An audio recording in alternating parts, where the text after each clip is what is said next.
Hi guys, James from LPJ Models here. In this video, we're going to take a look at my favourite builds from 2020. So, kicking off, and not in any particular order, is the 132nd Das Werk EF126/127. As soon as the EF126 was announced by Das Werk, I thought, I've really got to get me one of those. It just looked cool. And to top it off, I hadn't built any Luft 46 subjects before, so this was just screaming to be built. One of the areas I'm really pleased with were the pulse jet engines. These were painted with various alclad shades through a stencil, and then some transparent reds and blues were sprayed over the top, giving it a really heat-stained, worn look. The underside is where I tried something new on this build with the Ushi van der Rosten wood grain decals, specifically for this kit. Combined with the bare metal finish, I think these set each other off really nicely. I thought I'd have problems with such large decals, but they laid down okay in the end. I feel that one area where I could have improved with this build was the overall finish. I mean, granted, it looks okay, there's variation, there's a few scuffs and scratches, but I think it does look a little bland. I could have added some more variation, spare parts with different colours, just rounded off the camouflage a bit more. I mean, it's nice, like I said, but it's missing something. But all that aside, that doesn't stop this kit making it into my best builds of 2020 list, obviously. For the most part, the fit of the kit was good, the paint went down without any problems, and it was just a fun build. And the great thing about doing a Luft 46 build is, you're not tied down by historical accuracy. You know, you can really let your imagination run wild. I mean, I didn't. Maybe I was a bit of a chicken, but the option's there if you want to. Second on my list is the large-scale 1/16 Takom Panzer I Aus A. Now, I love this kit. I don't know if it's because of the size, it's so imposing. I mean, it's just so chunky. It's got plenty of detail, even though some are slightly oversimplified. I mean, it doesn't really matter, it doesn't detract from the size and the impressiveness of the piece. One of the things I really tried to do with this kit is to spend lots of time making sure there was lots of variation in the finish. I mean, there was layers of hairspray chipping, there's streaking, dust, grime. There's not much rust, but there are a few oil streaks and stuff. The mud, although it's not too bad, I think is one of the areas where I let myself down with this kit.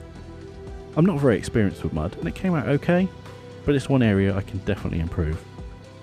The more eagle-eyed viewers might have noticed this Meng Toon Tank KV2 sitting off to the side. Some of you may be thinking, oh no, not a Toon Tank, but others might be thinking, oh, there might be a Toon Tank video coming. Well, unfortunately that's not the case. I actually just wanted to show you my partner Sophie's latest work. For a beginner, I think she's done really well with the modulation. I mean, the chipping's pretty good. It's on to weathering next. Sophie's very supportive when it comes to my channel and my builds, so I just want to give a bit of support back and say you're doing a great job. Keep up the good work. And feel free to let her know how she's doing in the comments. I'm sure she'd love some feedback. Next up on my top builds of 2020 is the 135th Copper State Models Minerva. So I know technically the video for this one was released in 2021, but I did the bulk of the work in 2020 through the December, so I think this still counts. I really enjoy my obscure First World War vehicles. I mean, they're quirky, they look cool, I mean they're a bit archaic, and they paved the way for modern armour, which I find really fascinating. The stowage is one of the areas I'm really happy with on this build. I think the little lived-in additions really bring life to the build. I mean, I know the cups would probably break if they were hung there, but I just wanted to show them off. One area that I feel I could have improved on was the engine. While I added the spark plug wires, I could have wired out the engine a bit more and just fleshed out the detail. But to be honest, it doesn't get seen very often, so it's not the end of the world. One item that you didn't see in the build video, and that I'm loath to draw attention to now, is the atrociously painted exhaust pipe. It just came out terribly, but it's on the bottom, so buy exhaust. Seeing as this was the second Minerva I'd built, I really tried to lift the finish and add a lot more tonal variation. I'm really pleased with the shading and highlights I added, as I really feel it lifted the build just to the next level. I mean, it's quite subtle, but you can notice it, and I'm really pleased with it. And I really think you can see the improvement in finish when comparing the old Minerva to the new one. And before we get to the grand finale of my best builds of 2020, let's have a look at a bad one. So, perhaps my worst build of 2020, the Takom 135th M3 Grant. So after the initial excitement of opening and starting a new kit, and we all know how that feels, it started to leave me feeling a bit cold. I had a picture in my head of how I wanted the kit to turn out, and unfortunately it just didn't match expectations. And while it's not technically bad, I just feel it's a bit bland. The modulation didn't amount to much, the camouflaged colours just don't look quite right. The dust effects, they just look terrible. And I think definitely there are several things I'd do differently if I had the time and inclination to do it again. And some of you might be thinking, well James, it's not that bad. And to be honest, it's not. But improvement is one of my main goals in this hobby, and I hope you can see that when comparing my old builds to my newer ones. And I really think it's important to look at your work with a critical eye and work out what went wrong and what you can do next time to improve it. And before we get to my final best build of 2020, I just want to say thanks to these guys, my patrons, for supporting my work.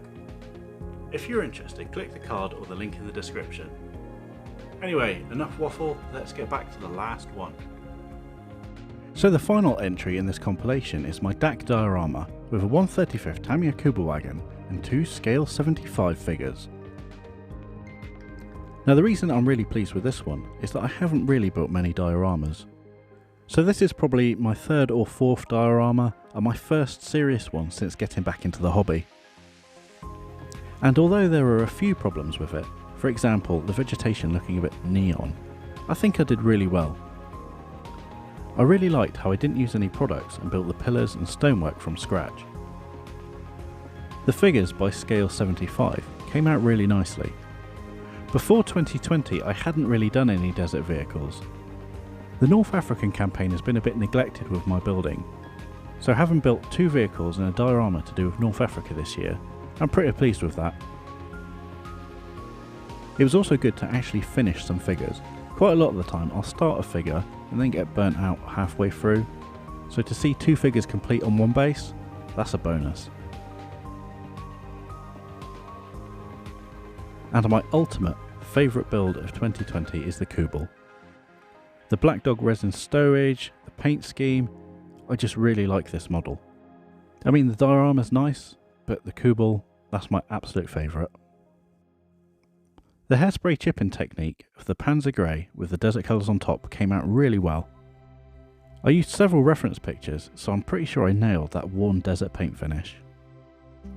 The painting on the stowage also came out really nicely, as well as all the accessories and other gubbins around the Kübel. This was my first foray into aftermarket stowage or making a vehicle look lived in, and I think it really does make all the difference. Looking retrospectively at the model, the only thing I can think of that I would have liked to have changed was the dirt. We all know dust and mud isn't my strong point, and I'm really hoping to change that this year. But it's just one of those areas I could have given a bit more attention. So that sums up my favourite builds of 2020. Of course I built loads more, but I just wanted to pick out my very favourite. What do you think? Were these my best builds of 2020? Let me know in the comments below. Also, don't forget to subscribe and hit that notification bell if you want to see more of my work. And don't forget to hit that like button. I'm going to leave you now with a gallery of all my 2020 builds. So, till next time, I'm James from LPJ Models. Thanks for watching.